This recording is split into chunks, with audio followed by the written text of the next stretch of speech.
set your expectations and your KPIs and your North Star. Say to yourself, if this doesn't produce X, Y, and Z within 6, 9, 12 months, then it is time to pivot or move on to the next thing. And for sure, don't be quitting your jobs or whatever until you have some sort of metric that is an indicator that it's worth quitting your job for. You're going to be thinking, okay, let me experiment, let me pivot, let me see if this works. And by doing that, every time you challenge, you're giving yourself an opportunity that many other people won't, because they'll be quitting. I'm struggling to see the connection that gets you from singing opera to business journalism to running a company about friendship. I mean, it's amazing. And I can't wait to find out how this all connects. If you're a solo founder, your partner's an idiot. Julian Issa is a prime example of reinvention. Born in Cheltenham, raised in London to Lebanese immigrant parents, started his journey at Westminster Cathedral Choir School, where music was everything and singing became his world. But life took him from the opera stage to trotting the globe as a journalist and tech consultant, to co-founding Feather, an AI-driven startup that tackled loneliness during the pandemic, which was acquired within just a couple of years. Since then, he's gone on to continue his founder's journey, sharing knowledge in his very own show, the Beyond Tomorrow podcast, where he dives into the future of health, AI, and longevity. It's a story of unexpected turns, resilience, authenticity, and always finding your true voice.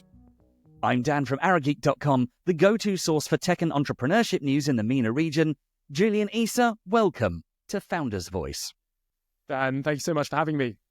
You're very welcome indeed. So, you have quite a colourful history for a typical founder.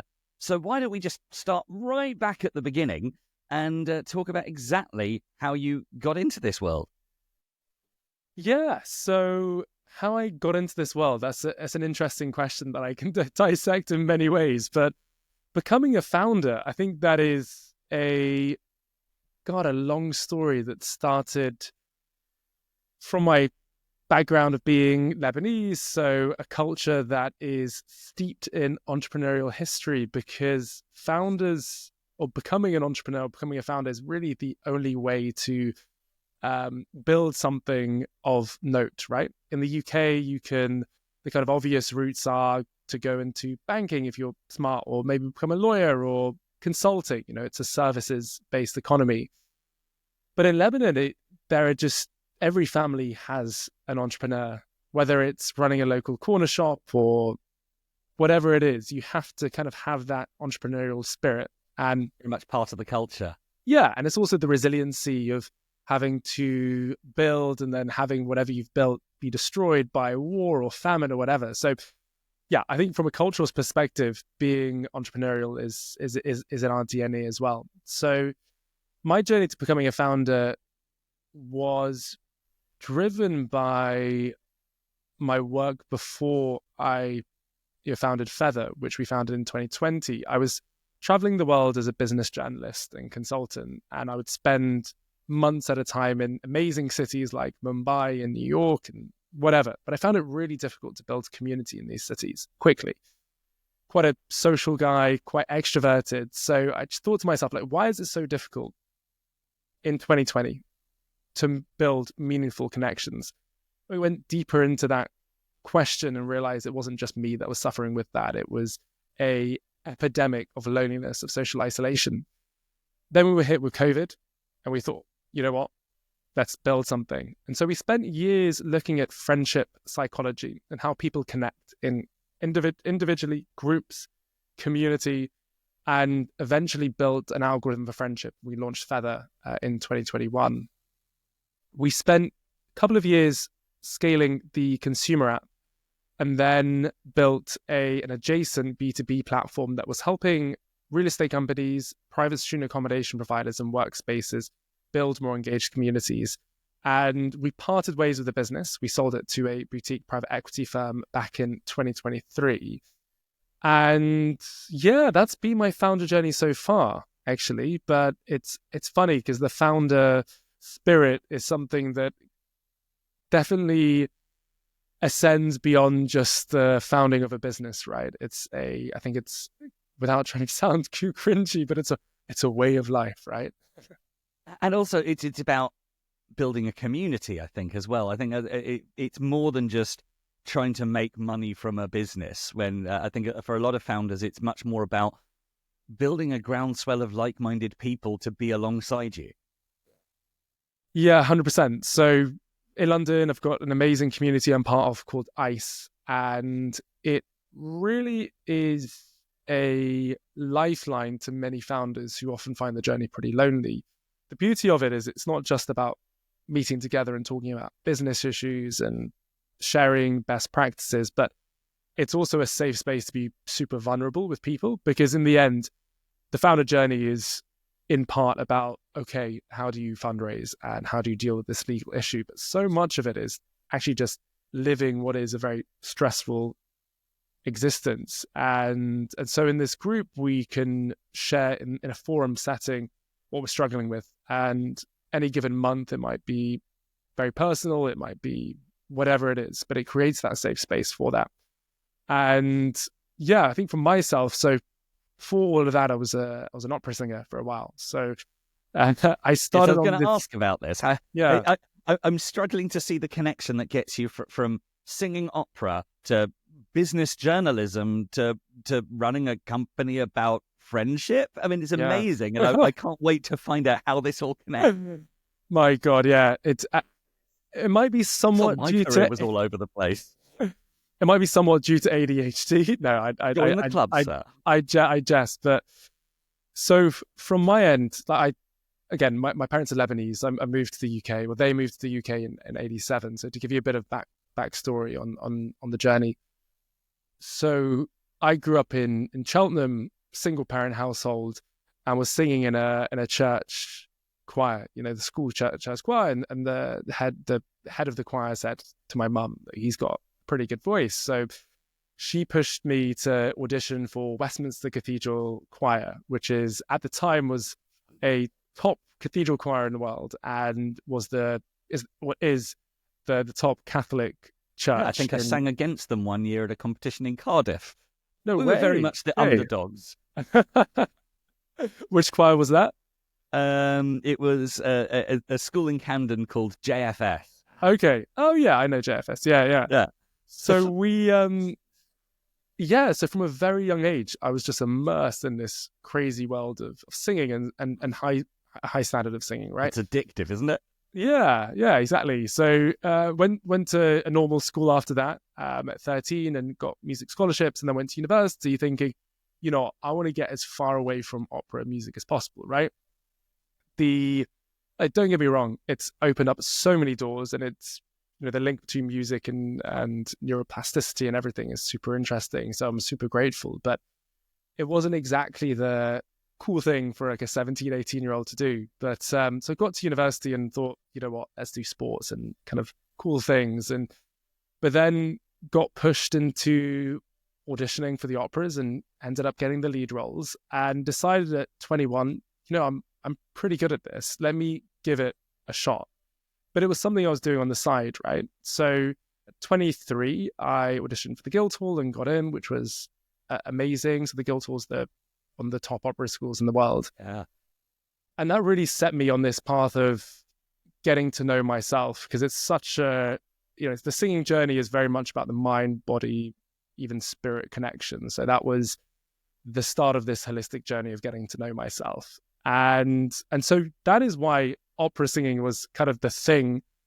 And then as I got into the training, I realized this is going to be a very long journey. Your opera voice matures really in your late 20s and 30s. And I was really just figuring out my technique. So at the age of 24, 25, something quite interesting happened while I was singing. And I decided that it was probably best to take a step back for a while. So I took a sabbatical.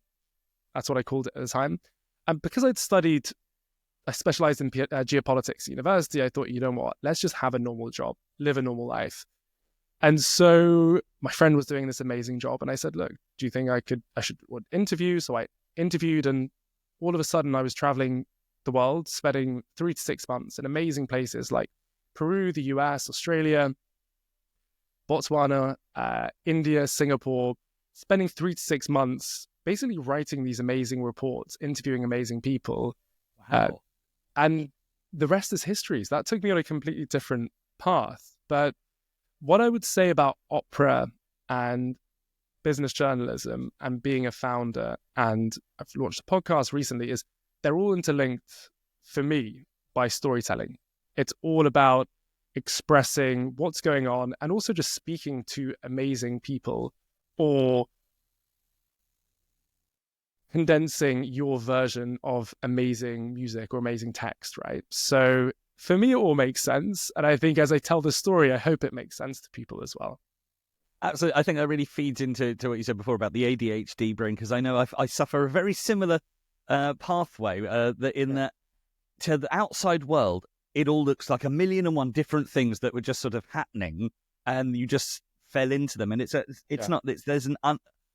sort of underlying theme that flows through everything. And then similarly, I was planning to be a music producer and did music technology, then discovered radio, and through that realized that there's a lot more to creative outlets than just the technical side of making whizzy bang noises that sound cool to the ears.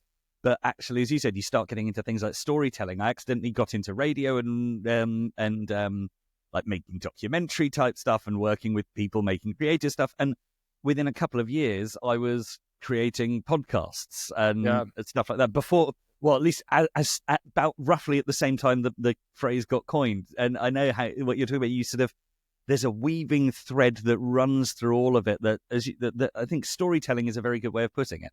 What if your customer support worked 24/7, spoke multiple languages, and never needed a coffee break? Let's face it, legacy platforms are slow, expensive, and make scaling painful. Long wait times, repetitive questions, burnt-out teams. Sound familiar? Say hello to Mando AI, your smart customer support and sales assistant, built to help startups and growing businesses do more with less. With Mando, you can launch an AI customer service agent in just 2 minutes with no tech headaches. Let AI handle 60% of your sales and support queries. Escalate complex issues to your team instantly with full context, and get real-time insights to improve your support game. Businesses using Mando cut support costs by 35% and boost satisfaction by 42% without hiring more agents. Visit mando.cx and use the code FoundersVoice to get your first 3 months free. That's mando.cx, code FoundersVoice, all one word, for 3 months on us. Let AI handle support so your team can focus on what matters with Mando AI.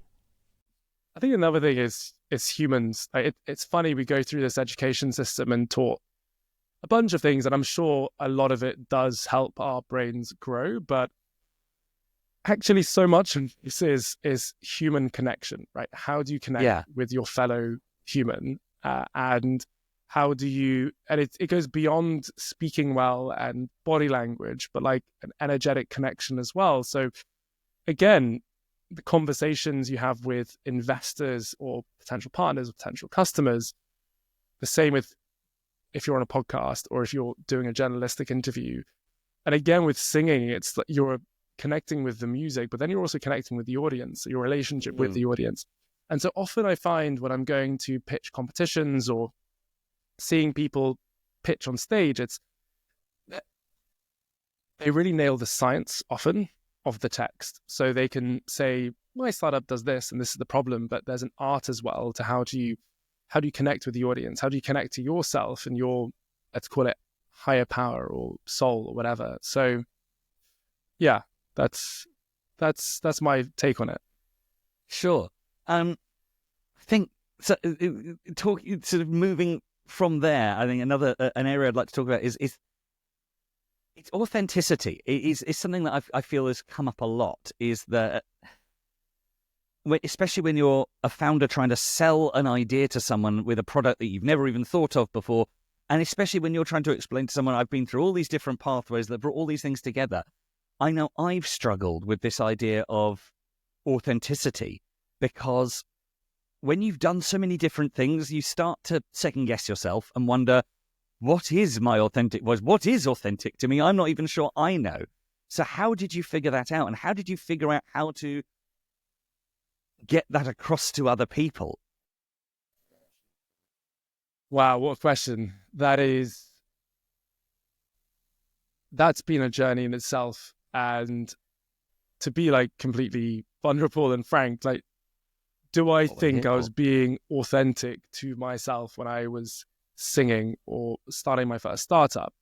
The truth is, like, one of the reasons, going back on what I initially said, one of the reasons why I started Feather was probably because I wanted to prove something to myself and to the world, and that I could do this, right?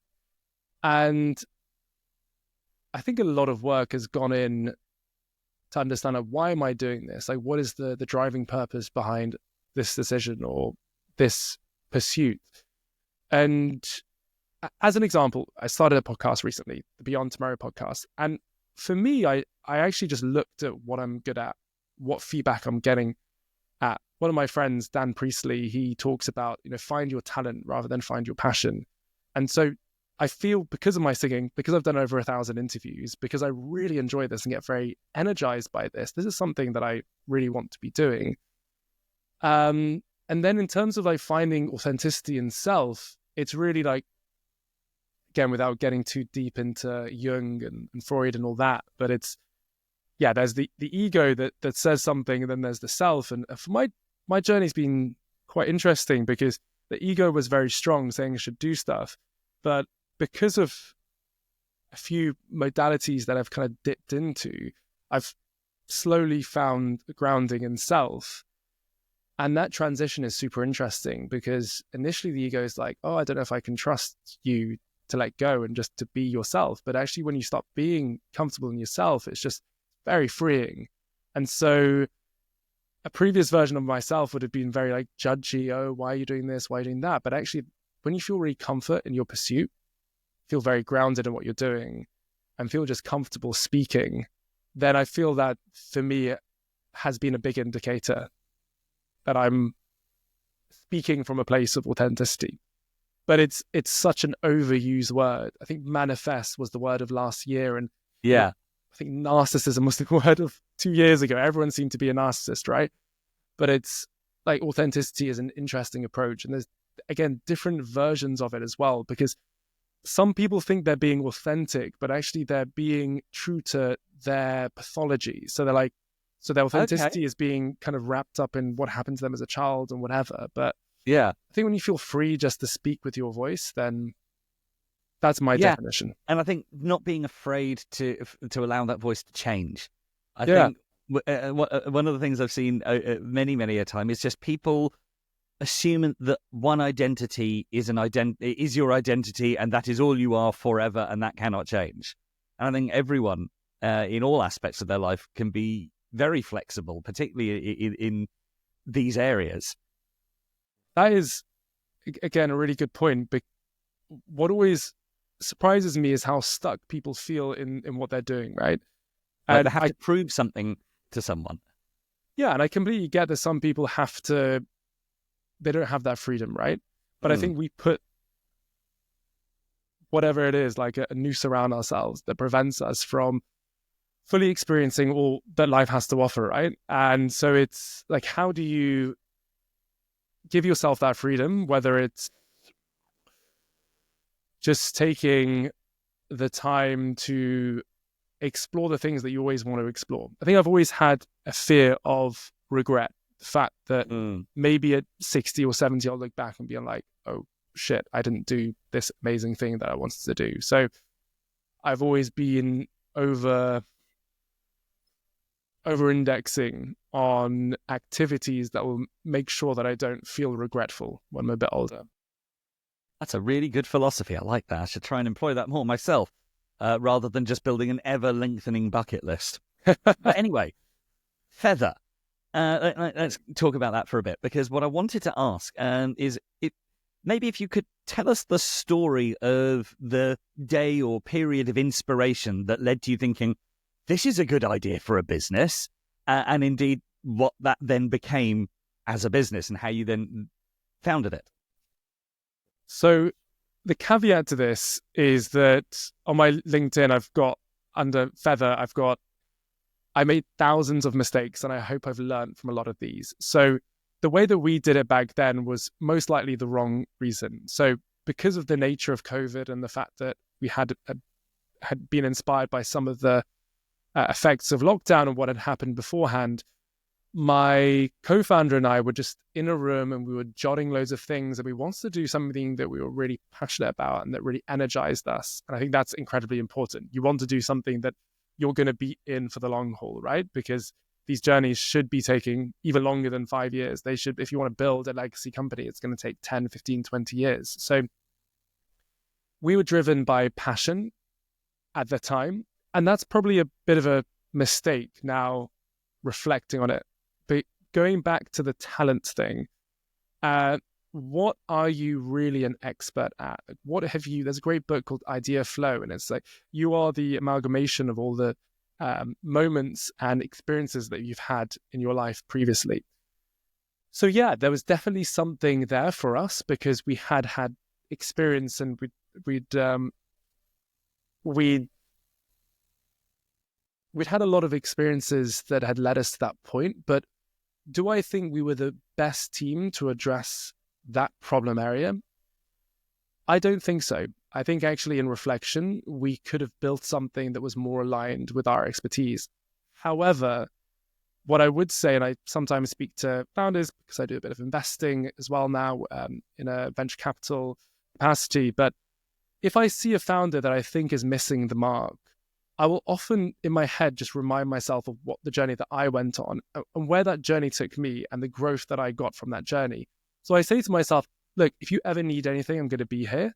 But I also allow them to go and make those mistakes, because whatever happens, just go for it. That's what I say. It might not be the right thing, but you're going to learn so much and it's going to take you on a real journey. Yeah, but as long as it's not costing people's jobs, you should be making mistakes, because if you're not, you don't know the boundaries of your own business, and you're just going to spend the whole time saying, well, if we can do this, we can do more, until eventually the whole thing crumbles. You've got to learn how your business works. Yeah. And I would say, like, again, another caveat is, like, set your expectations and your KPIs and your North Star. Say to yourself, if this doesn't produce X, Y, and Z within 6, 9, 12 months, then it is time to pivot or move on to the next thing. And for sure, don't be quitting your jobs or whatever until you have some sort of metric that is an indicator that it's worth quitting your job for. So for us, It was either the first check from an investor, might be revenue, it might be whatever, but you're going to be working your ass off for the first 6, 12, whatever months as you work two things trying to make it work.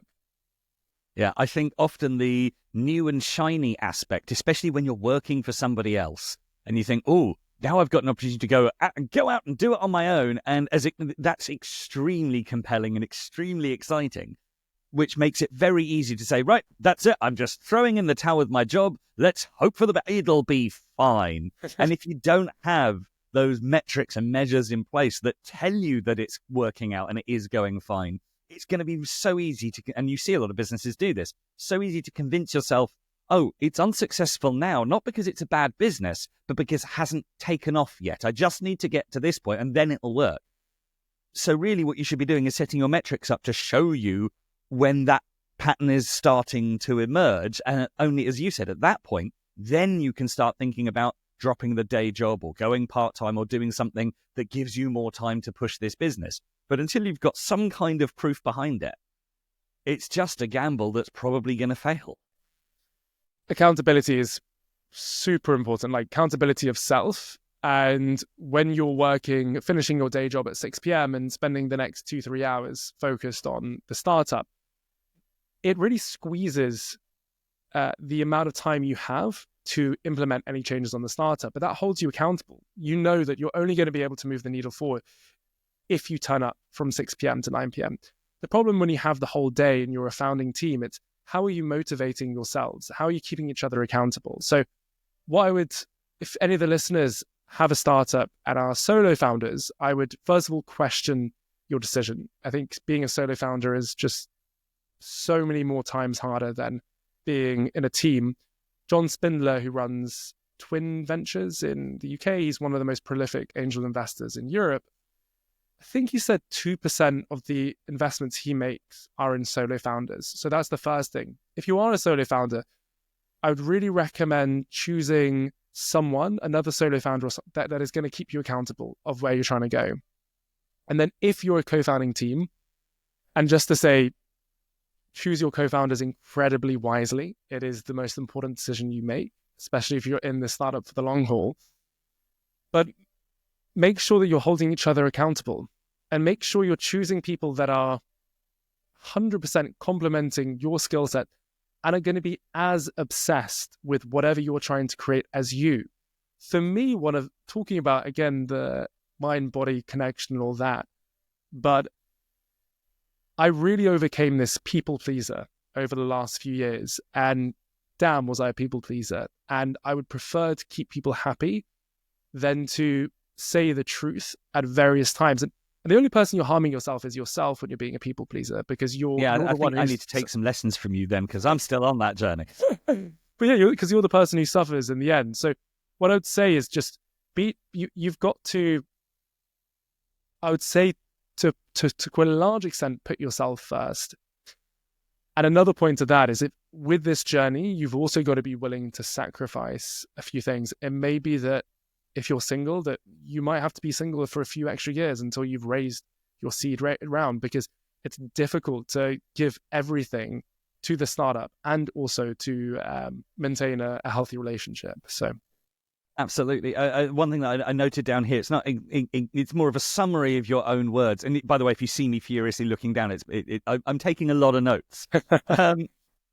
The phrase that sort of I wanted to summarize that up as is, if you're a solo founder, your partner's an idiot.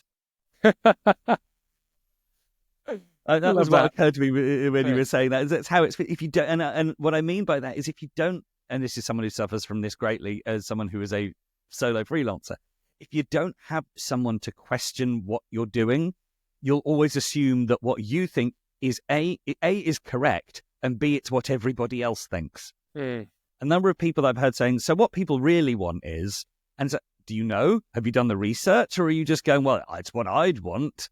Yeah, it's found a delusion, right? And that's the thing. You can only talk. So for the podcast, we've got a great team, and sometimes we chat about it, and sometimes one of the team members will say, "Oh, this is happening because of X, Y, and Z," and I would question them and get them to think about the false positive in that. Right? It's we assume things from the data that we're seeing, but how we infer the data is super important. So again, as a founder, it's so important to get your product or your ideas or MVP out there as soon as possible. Rip the Band-Aid off, get out into the wild, see what people think, get feedback. And that in itself is very scary.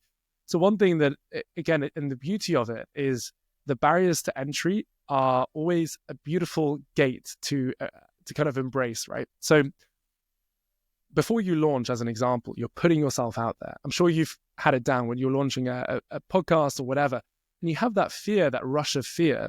And you know, at any point that you're feeling any sort of fear, that's a great thing, because most other people will be feeling that as well. And what that means is, at every point, X amount of people are going to be dropping off. Maybe you've put your product out there and it's not doing very well, right? Another X amount of people are going to drop off. You're going to be thinking, okay, let me experiment, let me pivot, let me see if this works. And by doing that, every time you challenge your fear, whatever it is, you're giving yourself an opportunity that many other people won't, because they'll be quitting. So this episode is brought to you by Arageek Studio. So you're a startup spending big on performance campaigns, juggling content that doesn't convert, and still missing a solid digital growth strategy. And to make it worse, most agencies in MENA charge a fortune and treat you just like another client. But here's the good news. Our sister company and sponsor, Arageek Studio, does things differently. They treat you like a partner, not just another project, fully aligned with your goals, your customers, and your growth. They've been in the game for 14 years, run by the same people behind Arageek.com, and they've delivered fantastic results for companies like Labia, Cura, Mali, and even Google. Let ArrowGeek Studios experts help you cut down your burn rate and bring customers with smart, scalable growth marketing strategies that actually work. Just head to studio.arrowgeek.com/founder and book your free consultancy session. Again, that's studio.arrowgeek.com/founder to book your free consultancy session today. ArrowGeek Studio, smart growth marketing built for startups in the MENA region. Yeah, I learned this when in a job I had where I was chasing YouTube stats. Absolutely. That at first you start viewing every video that doesn't do quite as well as the last one as a massive failure. It's like, but we were doing so well. How has it suddenly dropped off? What have I got wrong with? And then you realize, actually, on the one hand, first of all, you cannot be making a volume of content and have every video be bigger than the last. So there's no point worrying about that. That's just a fool's game that you will never win. But also, you can see when fewer people are engaging with you and looking at you, it gives you an opportunity to test an experiment, which means you get to play more. So you just have to reframe how you think about it. Sometimes you're going through a period of things going really well where everyone likes what you're doing, and that feels great that you can just sort of crap out whatever we like because it's working and people are going for it. So that's great. And other times it doesn't work. And in those situations, those are the times you get to go, oh, great, and now I can put my creative brain to work and try new ideas and see what makes people happy. So it's just a question of chasing it the right way. Yeah, for sure. So just before we move on, as time is running rather short, one thing I just want to get this off my chest because this has bothered me for years, and it goes back to what you were talking about being happy to make mistakes. I had a former boss of mine very proudly would often tell the entire company that Einstein famously said, doing the same thing over and over again and expecting a different results is madness, or words to that effect. The problem is, one, Einstein never said this, and two, that's literally what doing science is. Making mistakes is science. What you do is you can't know everything about every situation and every condition all the time. So you have to repeat things over and over again to see what doesn't work and then fix what doesn't work. But if you just assume that you're right from the beginning, or if it works right the first time, it might have just been blind luck. It might have been the first time you did it, everything worked out. So if you then go, well, we should just do it again because it worked, and then it doesn't work, well, then suddenly you don't know what you're doing. You go, but it worked the first time, something's terrible. Oh, I don't make mistakes. But no, mistakes are fine. Mistakes are good. Yeah, it's a mindset. Again, it seems that every month or 3 months there's a new theme on LinkedIn, and one of them is that, you know, anyone who's ever achieved greatness, whether it's Cristiano Ronaldo or top comedians or whatever, they were crap when they first started, right? They were, you know, a 4-year-old with a ball. They were going on stand-up comedy nights and completely butchering the set. Mm-hmm. And again, it's that barrier, right? Especially with things when you're putting yourself out into the ether and you're throwing yourself out there, that you are not going to be that great. And it's just, I had this issue with opera because I went from being a bit of a big fish in a small pond to going to the Guildhall and starting to sing in quite competitive environments and feeling, oh, geez, I'm a bit average here. Actually, what I should have been saying to myself is, this is a very long journey. And right now I'm here on the journey and I'm going to be here next time and here. Yeah. So it's like how the process of judgment, right? How we judge ourselves, like really just checking in with that, with the thoughts, the negative feelings and the negative thoughts, I should say. And a great guy that I know, Nilesh Satguru, he mentions about overthinking as underfeeling.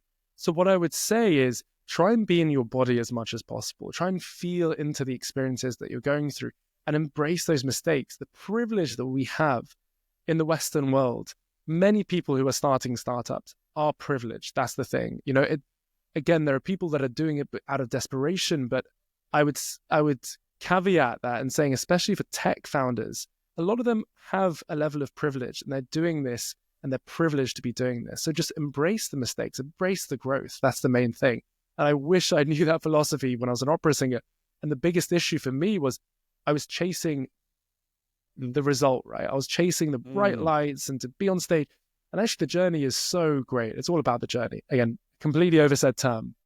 Totally. And it's so hard when you're in it to realize that. It's only when you start coming out the other end and you get a bit of maturity on you, you start to look back at it and realize, oh, no, those were the good times. Yeah, absolutely. It's how can we be as present as possible and embrace every single part of this journey? I think that's the key thing.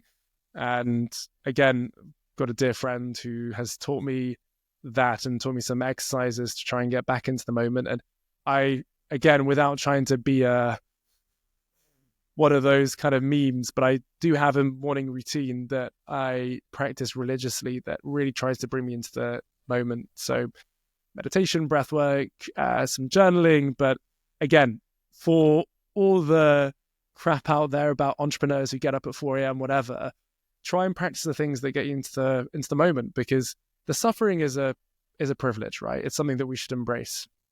Yes. That's fantastic wisdom, but I think we're going to have to get towards wrapping this up.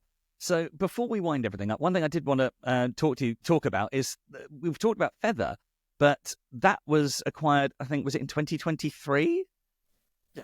So that's been at least a full year, probably more like a year and a half or more now since then.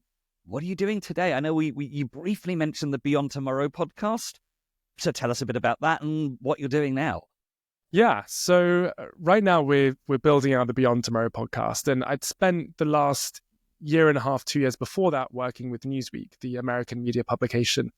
And I was writing these large length features on some of the big topics of tomorrow. So frontier topics like longevity and AI. And I was getting a lot of feedback from my interviewees that, you know what, you should really try and build out your story to take it into video format as well. So that was the seed for us. But I also feel in this current day and age, there's a lot of information about what's happening, where the world's going with AI and AGI and which supplements to take, but there isn't a trusted source. And so I'm combining my experience, talk about the idea flow, right? My experience of being founder, my experience of going on that health journey, that well-being journey, and then interviewing loads of people and condensing that into the Beyond Tomorrow podcast. So we're giving people, our listeners, our viewers, the people, the ideas, and the breakthroughs that are going to change their tomorrow. And it's been an amazing journey so far. We've interviewed people like David Lloyd, who runs the gym chain in the UK. We're getting Serena Poon and Christian Angermeyer, some of the top thinkers of today who are creating amazing solutions that are changing our world. We're talking not just AGI and the amazing things going on in tech, but some incredible new supplements and innovations that are going to completely change how we look at our health and live for potentially 20, 30 years longer, not just longer, but healthier and happier as well. Well, that sounds absolutely fascinating, but I think we're going to have to leave that to your podcast if people want to hear more about that. So, make sure. Too big of a plug there, I'm sorry. I should say... Or just too short of time, one or the other. But that sounds great to me. Yeah, I'll make sure to add that to my podcast rotation. I recommend you guys do too. And if you haven't already, seeing as we're only on the second episode, make sure you add this show, Founder's Voice, to your regular podcast rotation and subscription list. But that, I think, is everything we've got time for now. Thank you so much, Julian Issa, for joining us on Founder's Voice. I hope you've had a great time.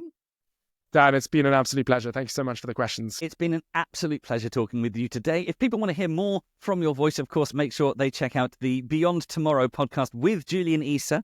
So make sure to look up that and add it to your podcast rotation alongside Founder's Voice, of course, which I assume you've already hit the subscribe button on. But if you haven't, please make sure you do that. And for all your technology and business and entrepreneurship news from the MENA region, make sure to keep heading over to arageek.com. Once again, thank you to Julian. Thank you to all of you for watching and for listening. And I've been Dan Mellins-Cohen. I'll see you next time. Bye-bye.